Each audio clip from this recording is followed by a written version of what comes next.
obboloota koo waaqayyo baatanii alattafuu isinaa baraadhu. Du'a tasaa isinaa baraadhu. Du'a akka malee waaqayyo isinaa oolchu. Inxaarranna inda barfanna jettanii biyya keessanii baatanii biyya namaa keessatti hafuu waaqayyo isinaa baraadhu. Rabbi isinaa eegu. Abeyyaa haadha deesse. Boru naa dhufti iftaan naa dhufti dhalli koo jettee osoo balbala eegdu. Dhalli kee duuta jedhanii har'a du'a gaafa itti himan. Maal jedha garaan alaa? Maal jedha laata?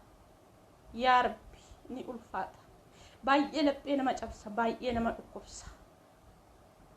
Isheen illee akkuma nama tokko biyya qabdi, haadha qabdi, abbaa qabdi. Duutee reeffi sa'aatii kana amma kana aduu keessatti qaqamee namni reeffa sanallee bakka sana kaasu dhabame sa'aatii amma kana reeffi ilma namaa reeffi intala namaa du'ee haga kana achi ciisuunsaa hagamta akka nama dhukkubsa, baay'ee nama dhukkubsa, baay'ee laphee nama cabsa, baay'ee nama dhukkubsa. Iblaanyi haadha deesse ormi boruu irraanfata.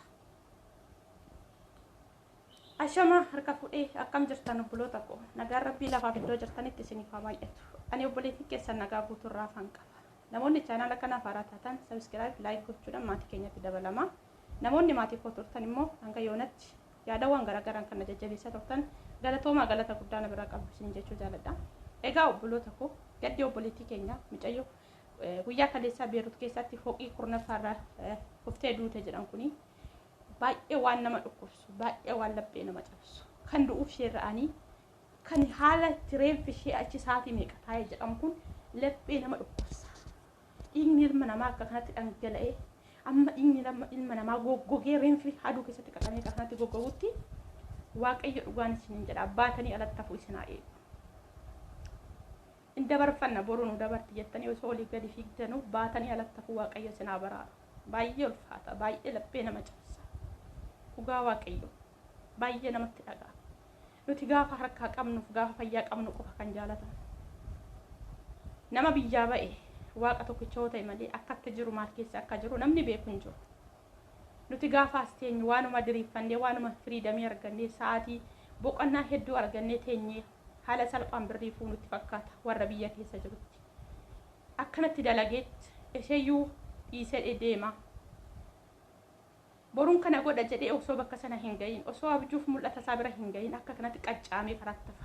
Maaliif nan dabarfadha jedhee osoo dhama'u ofirra darbee osoo maatii koon gargaara obbolaa koon gargaara jedhanii osoo dhamaanu osoo kufanii ka'anu akka kanatti dhangala'anii hafuu hagam laphee nama cabsa, hagam nama dhukkubsa, baay'ee namatti dhaga'ama. Egaa obboloota yeroo baay'ee waaqayyo nama eega malee rabbi namni of eegee of hin baasu jettaan. Waaqa biratti namni of eeguun barbaachisaadha. Maaliif jennaan rabbiin biratti namni illee yoo of eege gaarummaa guddaa qaba. Keessattuu ijoolleen anumaan walii wal qabatee gola namaa keessa hojjettan kan gola madaamii keessa hojjetaa jirtan namoonni fooqii akkanatti maskootii midhaamna balbala alarraan baataniiti qulqulleessita yoo ta'e jechuudha. Dhugaan isin jedhani kanaan guyyaa 2-3 wal lolee beekama madaamii kooti. Sana booda natti hin deebine. Maaliif jennaan lubbuu koo natti caala. Yoon jiraadhe boru hojjedheen argadha. Maallaqni ishee kun har'a asitti natti hafa malee iddoo biraa hojjedhee argachuu hin danda'a. Kanaaf isin taahafu of eeggannoo godhaa. Dhugaan isin jedha. Maaliif inni har'a dadhabdaniif inni har'a oliif gadi fiigdaniif kun yoo isin jiraattanidha. Isin dhabamtanii yennaan faayidaa tokkoyyuu hin qabu.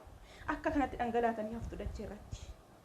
Baay'isaa of eegaa obboloota koo. Dhugaan isin jedha gaddi mucayyoo kanaa baay'ee laphee nama cabsa. Baay'ee nama dhukkubsa. Du'a isheerra kan reeffi ishee sa'aatii meeqa achi taa'e kanumti na dhukkubsee dhugaa rafee yennaan illee sammuu koo keessa deemuu dideen isin jedha.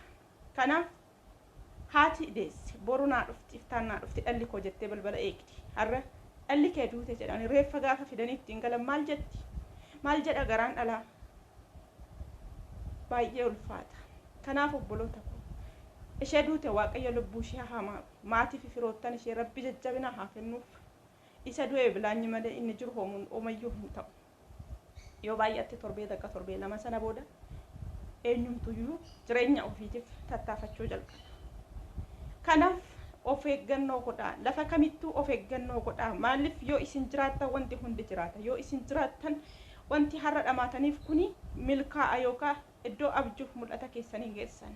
Isin jirtan taanaan hundumti isaayyuu karaatti akka hafe beekaa. Kanaaf waaqa biratti namni of eeguun barbaachisaadha.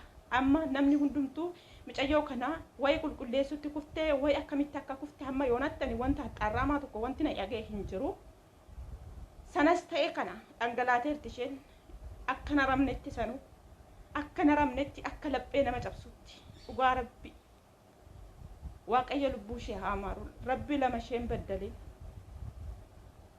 lafarratti rakkatteerti waaqarratti rakkatin maaliif borunaa darba jettee gubaan gandaa ijji gandaa osoo ishee garafu har'a akka kanatti dhangalaatee hafuu jechuun baay'ee laphee nama cabsa. Kanaaf waaqayyo lama isheen baddalin rabbi lubbuu ishee haa maaru.